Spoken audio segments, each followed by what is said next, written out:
కాలం పెట్టే పరీక్షకు మనం సిద్ధంగా ఉండాలి. కాలం చాలా విధాలుగా మనల్ని పరీక్షిస్తూ ఉంటుంది. ఎలా అంటే ఒకసారి నీకు సుఖాన్ని ఇవ్వచ్చు, ఒకసారి దుఃఖాన్ని ఇవ్వచ్చు, ఇంకొకసారి నీకు ఆందోళన, భయం అన్నీ కలిగిస్తూ ఉంటాయి. ఎప్పుడు మనం ఒకసారి సక్సెస్ అయితే మరలా మనం సక్సెస్ అవుతామని గ్యారంటీ లేదు. ఎందుకంటే మనకి లెసన్ నేర్పిస్తుంది. అంటే అపజయం అనేది మనకి ఎలా ఉండాలో రుచి చూపిస్తుంది. మనం ఒక్కొక్కసారి జీరోలో కూడా మన 100% అనుకున్న వాడం మనం జీరో వాల్యూ అని కూడా చెబుతుందన్నమాట. ఇప్పుడు ఫర్ సపోజ్ మనం సముద్రాన్ని చూడటానికి వెళ్తాము. సముద్రంలో ఒక 5 పీపుల్స్ సముద్రాన్ని చూడటానికి వెళ్తారు. కానీ సముద్రం ఒక్కొక్కరికి ఒక్కొక్క విధంగా ఇస్తాడు.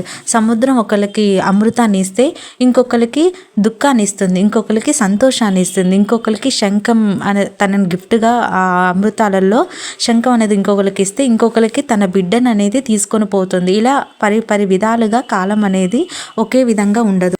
కొన్నిసార్లు అనుకోని సంఘటనలు మన జీవితంలోకి ఎదురవుతాయి. వాటిని ఎలా ఎదుర్కోవాలి అనేది ఈ జీవిత పరీక్షలలో మనం నెగ్గాలి అన్నమాట. కానీ అలాంటి సమయంలో మనం చాలా వరకు నిరుత్సాహంతో కుమిలిపోతూ ఉంటాం.